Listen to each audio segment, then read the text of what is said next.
The early months following the election of Jorge Mario Bergoglio as Pope Francis were marked by a quiet introspection that seemed almost at odds with the global spotlight now fixed upon him.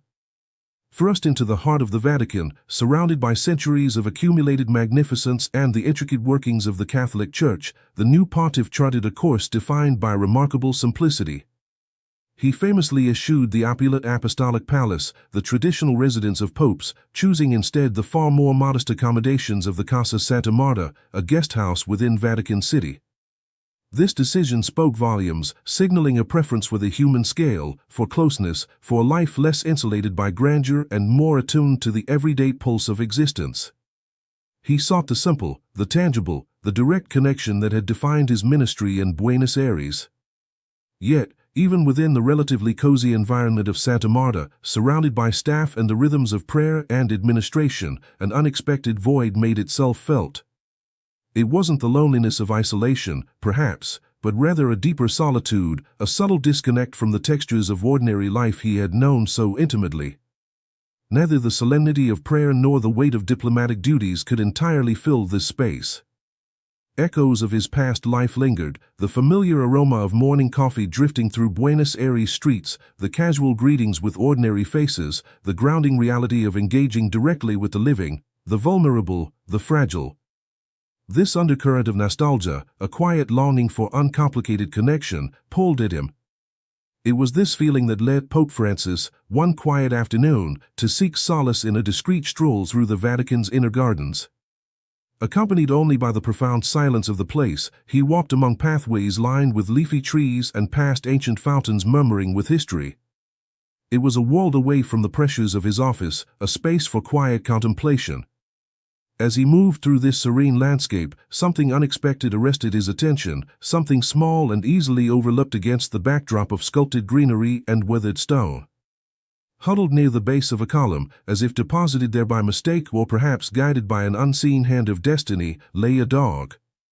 This was no pampered pet. It was a small, mixed-breed creature, visibly malnourished, its fur matted and dirty. One ear flopped endearingly, but its eyes held a depth of sadness that spoke of hardship and neglect. It lay still, resigned, raising its head only slightly as the Pope approached, its posture conveying a weary expectation of nothing good from the world.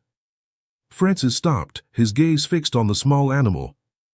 For a moment, the vastness of the Vatican seemed to shrink, focusing entirely on this tiny spark of life clinging to existence in its hallowed grounds. Compassion, a defining characteristic of his papacy, surged. Without excessive deliberation, driven by an instinct to connect with this fragile being, the Pope moved slowly forward. He bent down, a figure of global authority humbling himself before a creature of the street, and gently stretched out his hand. The dog reacted instinctively, pulling back with a soft growl, less an act of aggression than a tremor of deep-seated fear, a defense mechanism honed by a life likely filled with harshness. Seeing this, Francis didn't recoil. Instead, a gentle smile touched his lips. He remained quiet for a moment, letting his calm presence speak, before murmuring softly, reassuringly, that he intended no harm, addressing the frightened animal simply as brother. In that quiet garden, amidst symbols of power and faith, an improbable connection was sparked between the spiritual leader and the lowest stray. Little did he know, this small dog, huddled by an ancient fountain and marked by suffering, was about to embark on a journey with him, a journey that would quietly reshape the heart of the Vatican itself. The encounter in the garden was just a beginning. Now came the slow, patient work of healing and trust-building. Building bridges, patience, trust, and defending the vulnerable. The encounter in the garden was just the beginning. Now came the slow, patient work of healing and trust-building, a delicate bridge needing construction between the leader of the Catholic world and a creature scarred by an unknown past. Pope Francis understood that bridging the chasm of fear required more than a single gesture. It demanded consistency, gentleness, and unwavering patience. For several days following their initial meeting, he made it a quiet ritual to return to the spot near the column where the little dog lingered. He wouldn't rush or force contact. Instead, he would simply arrive, perhaps carrying a few morsels of bread left over from his own simple breakfast, and sit a respectful distance away. There, he would speak softly to the wary animal, his voice calm and reassuring, weaving a gentle presence into the fabric of the dog's cautious world. He offered not demands, but companionship on the dog's own terms. This deliberate, unhurried approach was characteristic of the man the world was coming to know. In time, he gave the dog a name, Toti. The choice itself was significant, reportedly selected in honor of the profound simplicity with which this small being seemed to accept his lot in the world, expecting nothing, demanding nothing, seeking no prominence, merely existing in the space he found himself. The act of naming was powerful. It drew the rescue dog from the anonymity of the streets, conferring upon him an identity, a first step towards belonging. It was an investment, a quiet declaration of care. Building trust, however, proved a painstaking process. Toti remained deeply fearful, conditioned by experiences that could only be imagined.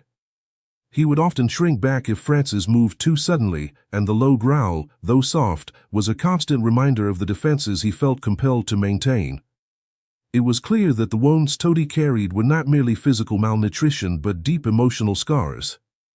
This initial resistance was a testament to the hardship he had endured before finding his way into the relative sanctuary of the Vatican gardens.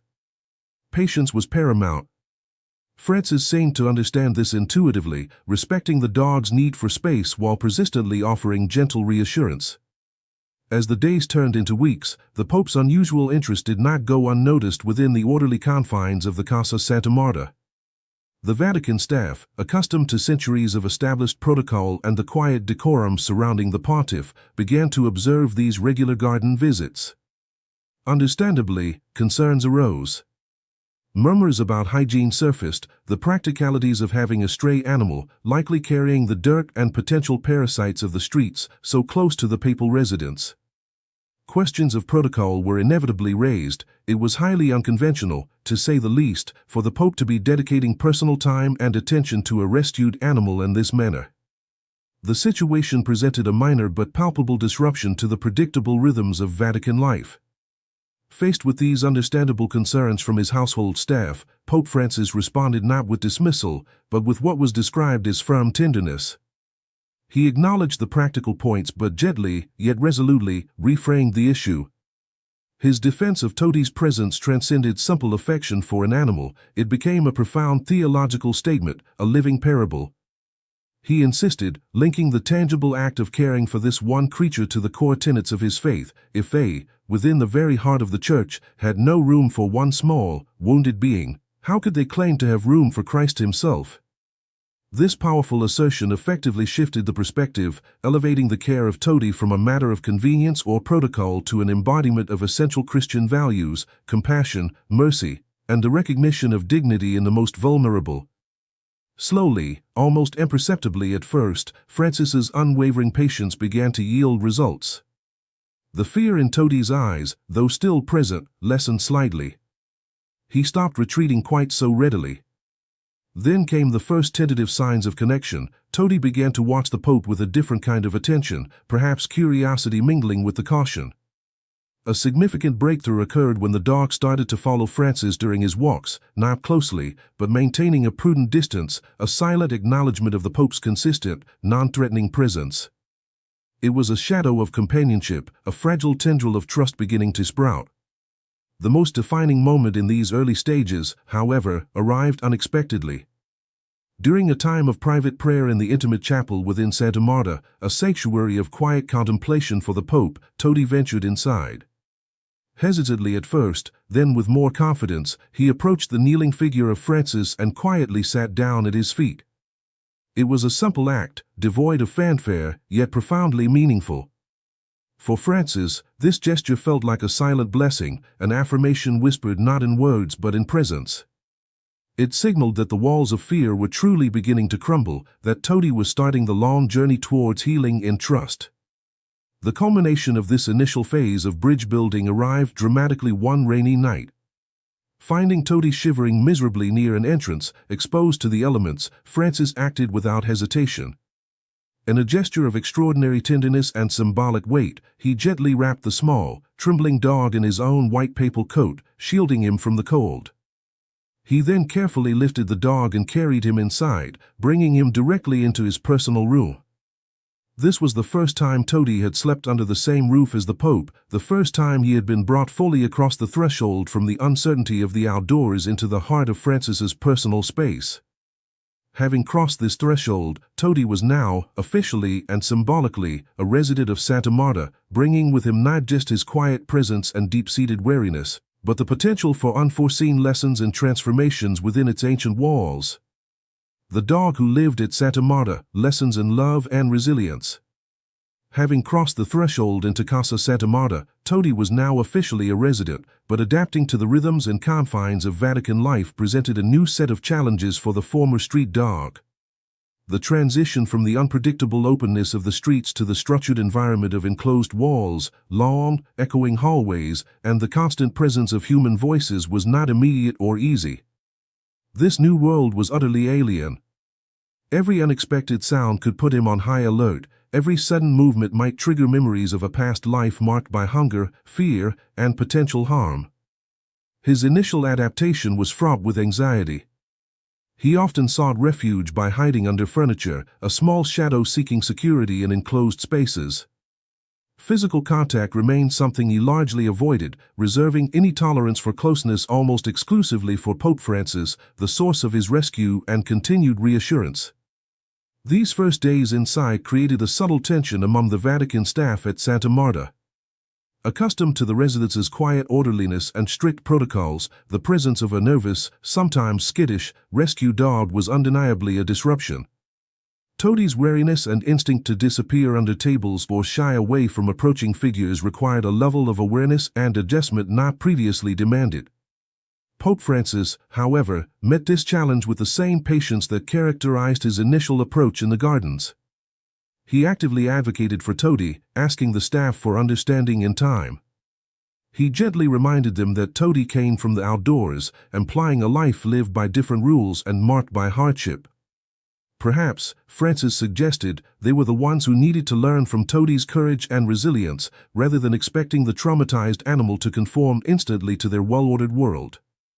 His advocacy provided a crucial buffer, allowing Toti the space he needed to slowly acclimate.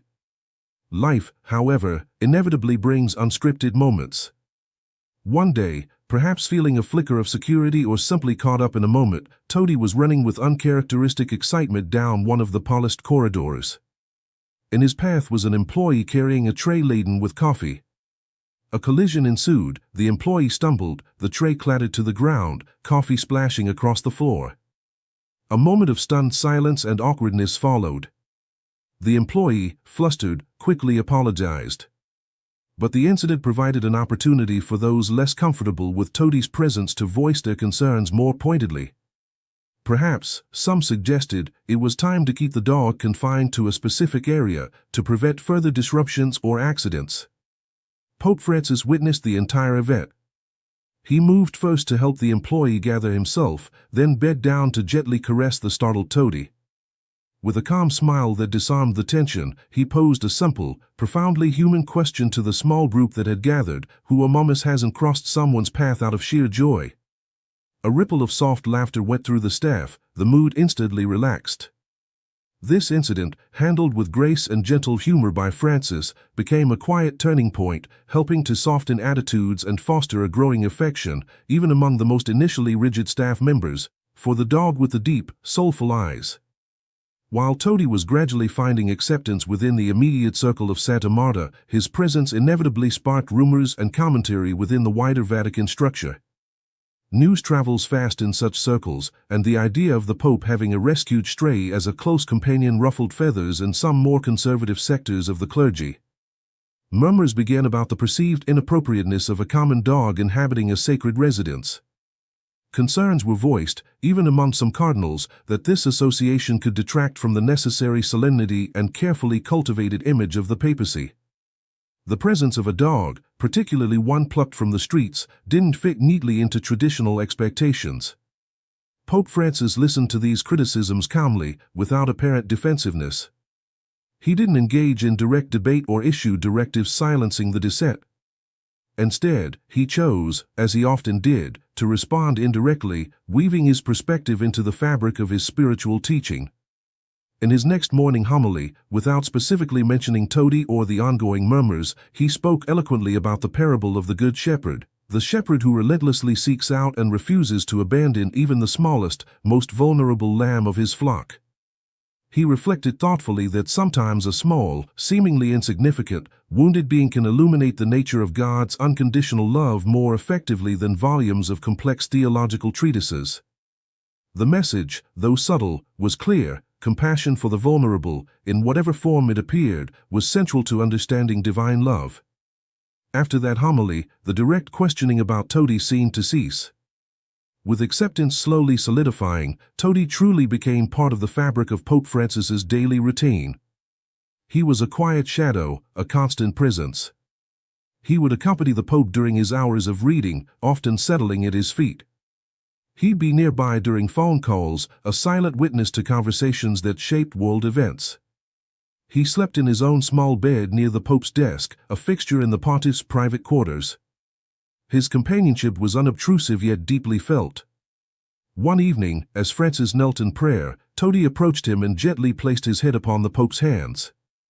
This simple, unprompted gesture of trust and affection moved Francis deeply, bringing tears to his eyes. It was a form of contact, so pure and devoid of human complexity or protocol that perhaps no one had offered him in years. It was a silent caress, heavy with unspoken truth and connection.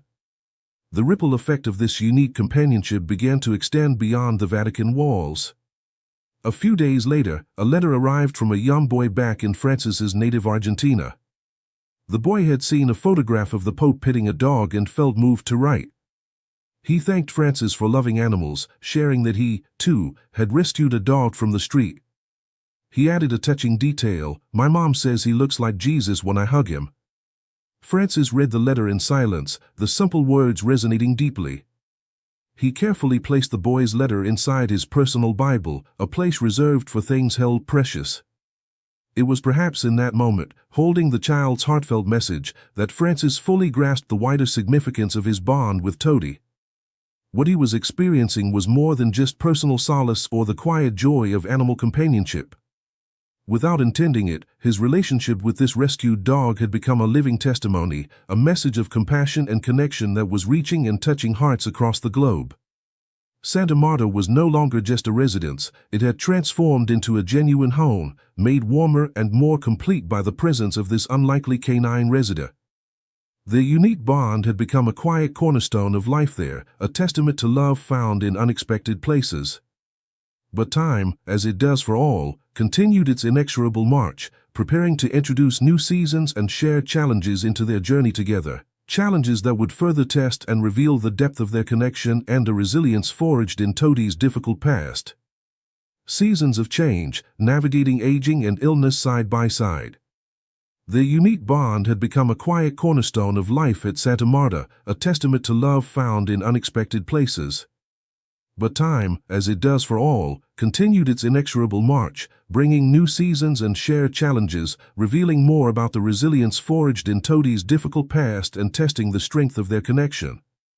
Though Toti had found safety and affection within the Vatican walls, the deep scars of his former life occasionally surfaced, particularly during the quiet vulnerability of the night. Sleep did not always bring peace, sometimes nightmares seemed to grip him, causing him to writhe or let out soft moans. Other times, he would wake abruptly, barking with a desperation that echoed his past anxieties, momentarily disrupting the profound silence of the papal residence. These episodes, while unsettling to some staff, drew Pope Francis even closer. Attentive to his companion's every nuance, Francis would often respond to these nighttime disturbances by quietly dragging his own chair over to Toti's bedside. He would speak gently, stroke the troubled dog's back reassuringly, and remain there, sometimes praying softly, until Toti settled back into a calmer sleep. This became a recurring ritual of comfort, a testament to Francis's dedication, and gradually, the nighttime barking diminished, replaced by the quiet peace Toti found in the steady, nearby breathing of his friend. Francis often found himself wondering about the specific wounds Toti carried within his small body, contemplating the depth of suffering the dog must have endured before their paths crossed. A fragment of that painful history came to light unexpectedly one day. While in the Vatican gardens, an elderly gardener approached the Pope discreetly. "Your Holiness," the gardener began hesitantly, "that little dog. I knew him." He recounted seeing Toti living near the train station, a place often harsh and unforgiving. He spoke of witnessing people hitting the dog with sticks, causing the persistent limp Toti sometimes displayed. Yet, the gardener noted, Toti always came back, demonstrating remarkable resilience until the day he simply disappeared, vanished until Francis brought him into the sanctuary of the Vatican. Hearing this confirmation of past abuse struck Francis deeply, a lump forming in his throat. The knowledge pained him, but it also illuminated the complex tapestry of Toti's personality, his ingrained distrust interwoven with an astonishing capacity to still offer love, his resilience born from profound hardship. The gardener, perhaps unknowingly, had filled a crucial, albeit sorrowful, gap in Toti's story, deepening the Pope's understanding and compassion. As the seasons turned, the nonverbal communication between Pope and dog grew increasingly profound. Words were rarely necessary, an intuitive understanding flowed between them. Toti seemed to anticipate Francis's movements and moods. If the Pope sat down at his desk to work, Toti would quietly follow and settle nearby. If Francis paused for prayer, Toti would lie down peacefully beside him. On days that seemed particularly taxing or stressful for the pontiff, the dog offered the simple, profound gift of silent presence, demanding nothing, just being there. It was a mutual comfort, a genuine companionship stripped bare of pretense or obligation, a bond woven not with language, but with shared space and unwavering presence. But alongside this deepening connection, a shadow began to grow, the unavoidable awareness of time passing and Toti's advancing age. Francis knew his companion was no longer young. The unmistakable signs of aging became more evident, a subtle cloudiness developing in his eyes, movements that were once quicker now slower, sometimes clumsy, his breathing occasionally heavier. This reality began to weigh on Francis, stirring a quiet fear beneath the surface of their daily companionship. At night, in the privacy of his study, the Pope committed thoughts to his personal diary, reflections few would ever read. He wrote of loving this creature with the liberating knowledge that nothing lasts forever, yet confessing a deep-seated terror of the inevitable moment when Toti might simply not wake up beside him. These hidden lines revealed immense tenderness intertwined with a poignant, anticipatory sadness. Life, in its intricate balance, soon presented a parallel journey into frailty. Pope Francis himself began experiencing health issues, nothing immediately alarming, but persistent enough for his doctors to recommend a period of complete rest. For a man driven by service and accustomed to a demanding schedule, slowing down was not easy. Yet, his primary worry wasn't his own physical condition, it was how Toti, his steadfast companion, would react to seeing him weakened and less mobile. Toti's response was a testament to his unwavering loyalty. Faithful as ever, the dog refused to leave the Pope's side for a second during his convalescence. He lay constantly at the foot of the bed or beside the chair Francis now sometimes used, a furry guardian attentive to every sigh, every slight movement. The medical staff, initially perhaps hesitant about the constant presence of an animal in the recovery space, soon recognized the undeniable truth. Toti's quiet devotion was proving more therapeutic than any prescribed medication. The Pope visibly drew strength from a gentle caress exchanged, a shared look, the simple comfort of his friends breathing nearby. This mutual reliance was vividly illustrated during one occasion when Francis, though still feeling weak, decided he must preside over an important Massachusetts Toti. Sensing the impending separation or perhaps the Pope's lingering frailty, became intensely anxious. Left behind near the chapel entrance, he refused to eat or move, pacing restlessly. A young priest, observing the animal's obvious distress, thoughtfully placed a small rug near the sacristy door. Toti immediately lay down upon it, maintaining a silent, devoted vigil just outside the sacred space. When the Mass concluded and Francis emerged, Toti's tail erupted in a violent wag, his entire body expressing overwhelming relief. Though incapable of words, his joy was palpable. Francis bent down, embracing his faithful friend, whispering softly, "I'm back, friend." Their bond clearly operated on a level deeper than routine. It was a profound attachment, acutely sensitive to presence and absence. Even amidst this deepening mutual care, the background murmur of concern about the public image occasionally resurfaced. One cardinal reportedly dared to gently suggest again that the visible closeness with a dog might detract from the solemnity expected of the Holy Father. Francis, with his characteristic serene calm, offered a simple, definitive reply that closed the matter for good. There is no greater solemnity than that of sincere love. His life and his relationship with Toti spoke for itself, requiring no further defense. Around the same time, validation arrived from an unexpected quarter. A letter came from the Dalai Lama, who had seen an image of Francis with Toti. He wrote of the powerful symbolism, calling it a wonderful symbol of universal compassion and reflecting that animals are bridges between worlds that humans don't yet understand. This resonated deeply with Francis, confirming his own sense that this relationship was more than personal affection. It was a spiritual act, a living testimony to God's presence in the simple, the fragile, the loving heart that asks nothing in return. Bound together by shared vulnerability and unwavering affection, Francis and Toti faced the advancing years side by side, their silent communication a testament to a love that needed no words. But even the strongest bonds must eventually confront life's final, inevitable chapter. A gentle farewell, the final days of a faithful friend. Bound together by shared vulnerability and unwavering affection, Francis and Toti faced the advancing years side by side. But even the strongest bonds must eventually confront life's final, inevitable chapter, and for Toti, that chapter was now beginning to unfold with unmistakable clarity. The relentless passage of time, which spares no creature, began to leave its undeniable mark on the faithful dog. The signs of advanced aging grew increasingly visible. Walks through the familiar Vatican gardens, once perhaps brisk or exploratory, became slow, sometimes clumsy efforts. His energy waned. Occasionally, one of his hind legs would tremble without apparent reason, a small tremor signaling deeper weariness.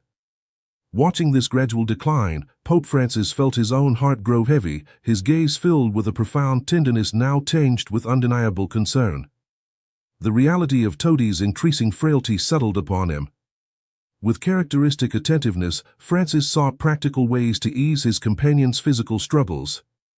Seeing Toti's difficulty in moving, he commissioned a special, handmade bed to be constructed by a carpenter near the Vatican. Thoughtfully designed with small wheels, it allowed Toti to still be moved easily, perhaps joining Francis in the gardens without taxing his weakening limbs.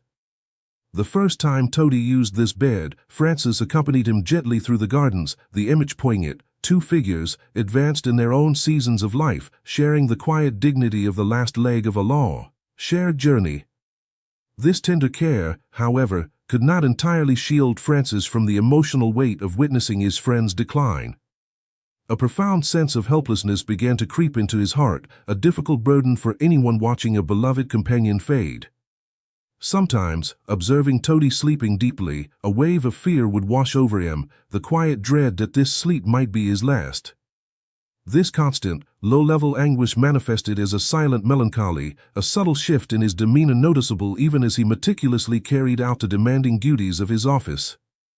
In the privacy of his room, he would often simply sit near Toti's bed, speaking to him in a calm, low voice, perhaps less for Toti's understanding than for his own need to articulate the impending farewell. Acknowledging the difficult truth, "I'm getting you ready to leave," he reportedly confided, adding with poignant honesty, "but I don't know if I'm preparing myself." Even as Toti weakened, his presence remained a non-negotiable part of Francis's life. An anecdote illustrates this clearly. During an official visit from a foreign head of state, a president from a Nordic country, the strictures of Vatican protocol called for absolute formality, no distractions permitted. Aware of Toti's presence, some members of the papal team discreetly suggested that perhaps the dog should be kept away during the high-level meeting. Francis's response was quiet but unequivocal. Without raising his voice, he simply stated, "Toti is part of my home, as are my thoughts. He remains." The visit proceeded without incident until the visiting president himself approached the resting dog and gently petted him, later remarking to the Pope, "Sometimes an animal says more about a leader than his words. You are a man of compassion. It shows in his eyes and in his." The observation, affirming Francis's own conviction, resonated deeply. As Toti's physical strength waned, his symbolic presence seemed only to grow stronger in Francis's reflections. The Pope began to speak of Toti more frequently in his most private homilies, not merely sharing amusing anecdotes, but elevating their relationship to a symbol of deeper truths. He spoke of a love that need not be loud or demonstrative, but simply constant, faithful. He reflected on how this dog, rescued from abandonment, now bore witness to faith through the simple act of unwavering accompaniment. For many listening within the intimate setting of Santa Marta, bishops, nuns, priests, these words struck a chord, reflecting their own spiritual journeys. Toti, perhaps unwittingly, had become a living metaphor for fidelity, for hope sustained through hardship, and for the quiet redemption found in unconditional love. Winter arrived in Rome that year with an unusual chill, an almost symbolic coldness that seemed to mirror the season unfolding in Toti's life. The air felt heavier, the skies often gray. Toti, increasingly fragile, began to react to the drop in temperature with soft moans that echoed faintly through the normally silent walls of Casa Santa Marta. Francis, already moving with some difficulty himself due to his own health issues, took meticulous steps to ensure his companion's comfort. He ordered a special small room prepared adjacent to his own, equipped with moderate heating to ward off the damp chill. Soft blankets were arranged, and Toti's bed was covered with one of the Pope's own scarves, infusing the space with his familiar scent. In a gesture of profound intimacy, Francis placed one of his old, folded cassocks in Toti's bed to serve as a pillow, a tangible symbol conveying, "I'm here, even when you can't see me." The days that followed took on a slow, suspended quality. Toti no longer ventured into the gardens, his body simply lacked the strength. Francis, consequently, spent more time than ever at his side, consciously setting aside paperwork, deferring meetings, sometimes even foregoing community prayers. His primary ministry, his most pressing prayer in those days, became simply being with Toti. He would speak to him often in a soft voice, not about matters of state or theology, but sharing simple stories, memories of his youth, of his beloved Buenos Aires, of books he had enjoyed, of friends who had already passed on. It felt like an attempt to fill Toti's final days with warmth, leaving him with the resonance of a life fully lived, shared in these quiet acts of tenderness. Toti could no longer respond with lively gestures, but a faint twitch of his tail, a soft, husky sigh, communicated that he was still present, still connected. An unspoken understanding hung in the air. They both knew the end was near, yet the bond forged between them seemed stronger than any fear of the inevitable farewell. The quiet drama unfolding in the Pope's quarters did not go unnoticed. Vatican workers, some perhaps initially viewing Toti as merely an oddity, now approached his room with reverence. They took quiet turns leaving small tokens of affection, a few flowers, children's drawings sent through the mail, letters from faithful who felt connected to Toti through the Pope's shared anecdotes. A young monk, deeply moved, asked permission to prepare a special, easily digestible broth, a recipe learned from his grandmother who cared for elderly dogs. He offered it to Francis, who then gently fed it to Toti with his own hands. The dog ate slowly, deliberately, but he ate. It was the last time. Everyone present understood the significance, yet no tears fell. Not yet. There was still life, however faint, and those clouded eyes, there was still the profound companionship of these shared, slow minutes. One particularly cold morning, well before dawn, Francis found himself unable to sleep. A tightness gripped his chest, an ache originating not from physical ailment, but from the depths of his soul. He decided against calling anyone or even turning on the lights. Instead, he simply moved his chair close to Toti's bed and sat there in the pre-dawn stillness. Toti was breathing heavily, laboriously, yet kept his head slightly lifted, as if waiting. The Pope began to pray, not a formal recitation, but a quiet, improvised conversation flowing directly from his heart. He asked God to grant this beloved being, entrusted to his care, a departure filled with dignity, free from pain. He prayed that Toti might look at him one last time and understand the depth of the love that surrounded him. As he finished his whispered prayer, Toti, summoning a final effort, rested his head upon the Pope's knees, just as he had done so many times before. And there he remained, his breathing gradually slowing, becoming softer, shallower, like a candle flame gently fading in a quiet room. As the first rays of dawn began to cast a golden light across the ancient Vatican walls, Francis remained motionless in his chair, his gaze distant, lost in thought. The gentle morning light illuminated his face, revealing the tracks of silent tears. Toti was no longer breathing.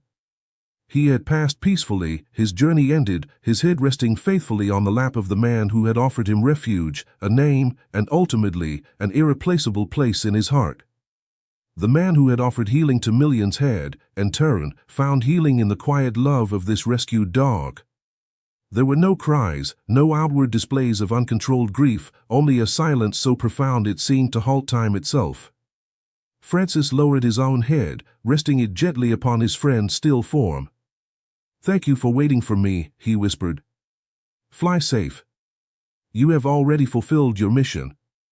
As dawn broke over the Vatican, Toti breathed his last, cradled in the lap of the man who had saved him. A profound silence fell, marking not just an end, but the beginning of an enduring echo that would resonate far beyond the walls of Santa Marta. Beyond goodbye, Toti's legacy of love and compassion. As dawn broke over the Vatican, Toti breathed his last, cradled in the lap of the man who had saved him.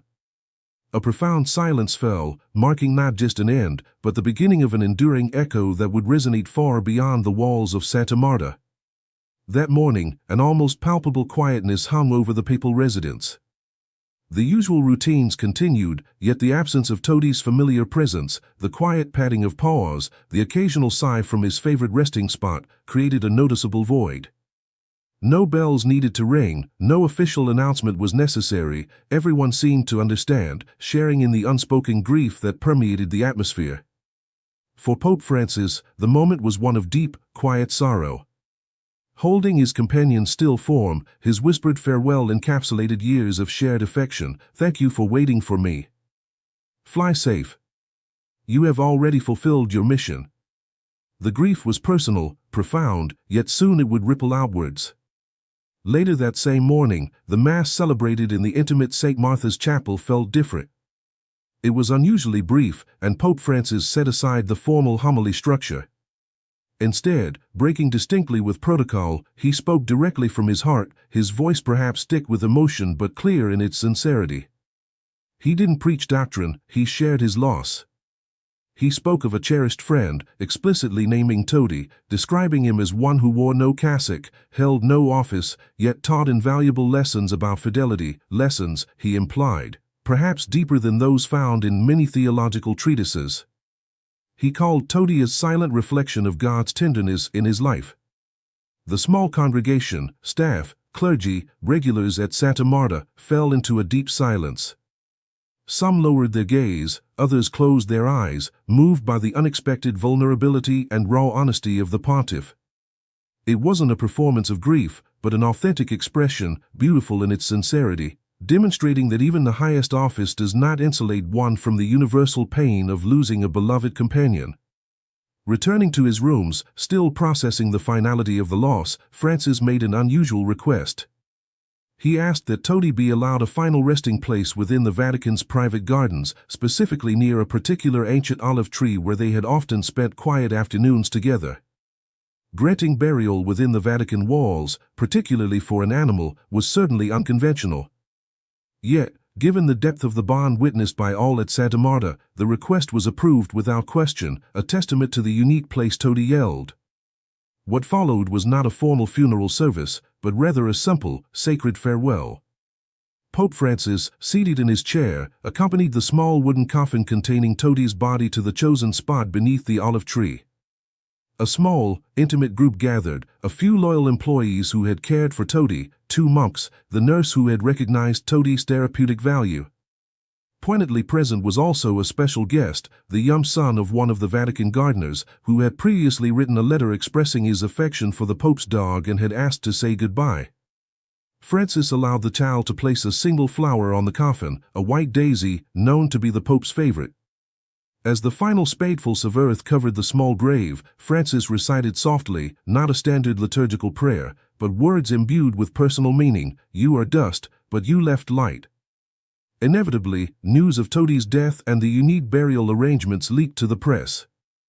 Some media outlets initially seized upon the potentially controversial angle, running headlines that emphasized the unusual act, "Pope buries dog in sacred ground."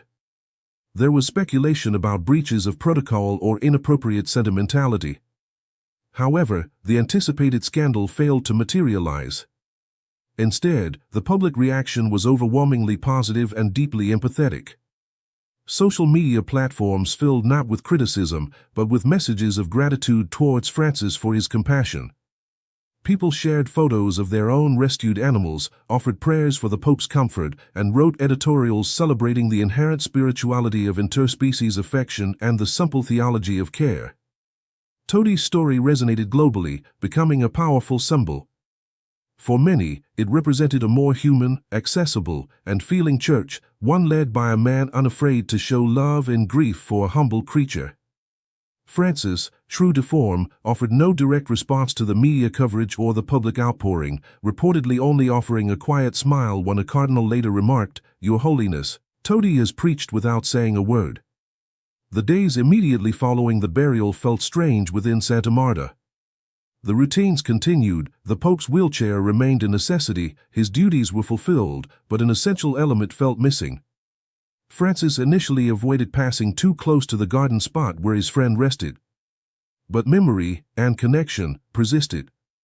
One afternoon, as the sun began to dip, a gardener approached him, handing him a small, folded piece of paper.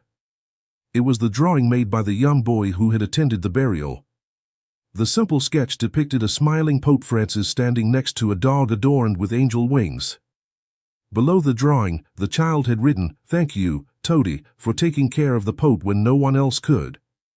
Francis held the drawing for a long time, his expression conveying more than words ever could. That evening, he returned to the garden, standing silently by the olive tree, communing not with absence, but with enduring memory. In the wake of his loss, Francis made a conscious decision: he would not adopt another dog. It wasn't born from a lack of desire for companionship, but from a deeply felt sense that the bond he shared with Toti was unique, unrepeatable. Some connections, some loves, are singular moments in time. However, this decision wasn't an end, it was a pivot towards a different kind of tribute. He channeled his love and grief into creating a lasting legacy. Francis ordered the establishment of a small, dedicated space within the Vatican specifically for the rescue and care of abandoned animals. It wasn't envisioned as a large, showy institution, but as a simple, warm refuge offering care, dignity, and a second chance to creatures often overlooked, a physical embodiment of the compassion Toti had inspired. The project was met with enthusiasm, particularly from young religious members and local volunteers eager to participate. Francis inaugurated the modest shelter on a sunny morning during an intimate ceremony. When the commemorative bronze plaque at the entrance was unveiled, the inscription spoke volumes with its simplicity: "To Toti, who taught me that true love needs no words." This act beautifully honored his departed companion while simultaneously extending the circle of care outwards, a living testament to the belief that true love doesn't die, it transforms. The small shelter stood as a tangible reminder of Toti's life, but his true legacy resonated far beyond its walls, etched into the heart of a pope and offered as a quiet lesson to the world about the transformative power of unconditional love. The unspoken sermon of a faithful friend. The small shelter stood as a tangible reminder of Toti's life, but his true legacy resonated far beyond its walls, etched into the heart of a pope and offered as a quiet lesson to the world about the transformative power of unconditional love. The journey shared by Pope Francis and his rescued companion, Toti, unfolded as a poignant narrative that transcended the specific circumstances of the Vatican, touching upon universal truths about connection, healing, and the discovery of grace in the most unexpected corners of life. It served as a powerful illustration of the themes that Pope Francis himself often emphasized: the profound value found in simplicity, the essential need for compassion towards the vulnerable, and the unexpected avenues through which spiritual lessons arrive. Their story began with a pontiff choosing humble lodgings over palatial splendor, yet still sensing a void that neither prayer nor duty could fully fill. It began with a chance encounter with profound fragility, a malnourished, fearful stray dog existing on the periphery. What unfolded was a testament to the transformative power inherent in a commitment to care. Toti, scarred by past traumas, slowly learned to trust through the unwavering patience and gentle presence offered by Francis. In turn, the Pope, carrying the immense weight of his office, found a unique form of solace and companionship in Toti's simple, undemanding presence. This mutual healing, this quiet exchange of comfort and understanding, became the heart of their bond. It underscored the idea that vulnerability is not weakness, but often the very space where genuine connection and healing can occur. The relationship between the leader of over 1 billion Catholics and one small, mixed-breed dog captured global attention precisely because it spoke to something fundamental in the human spirit. It demonstrated that true companionship knows no boundaries of species or status. In a world often characterized by complexity, hierarchy, and transactional relationships, the pure, unconditional love shared between Francis and Toti offered a refreshing and deeply moving counterpoint. It resonated with anyone who has ever experienced the profound loyalty of an animal companion, understood the quiet grief of loss, or found unexpected joy in simple acts of kindness and care. Their bond became a universally understood symbol of love stripped bare of pretense, a reflection of the tenderness that can bridge divides and soften even the most structured environments. Toti, in his own way, delivered an unspoken sermon. He bore no titles, spoke no human language, yet his journey from abandonment to belonging, his unwavering fidelity, and his quiet presence alongside Francis became a powerful witness. He embodied resilience in the face of suffering, trust offered despite past wounds, and the profound dignity inherent in every living creature, however humble. His life became a living parable about the nature of God's love, constant, patient, present in the overlooked, demanding nothing in return but presence itself. He was, as Francis suggested in his homily, a reflection of divine tenderness, teaching lessons about love and fidelity perhaps more effectively than any scholarly text. The enduring impact of this relationship was evident not only in the tangible legacy of the animal shelter created in Toti's memory, but also in the subtle shifts within the Vatican itself, a greater openness to conversations about compassion, sensitivity, and the value of all creation. It left an indelible mark on Pope Francis, who continued his mission carrying the memory of his faithful friend, perhaps rendered more attuned to fragility, both his own and that of the world, yet also somehow more complete through the experience. The story of Francis and Toti serves as a lasting reminder that the most profound spiritual lessons often arrive not through grand pronouncements, but through quiet presence, simple gestures, and the unwavering power of faithful, unconditional love. It affirms that such bonds, forged in tenderness and mutual care, leave a light that death cannot extinguish. They simply transform, becoming a cherished memory and an enduring source of inspiration.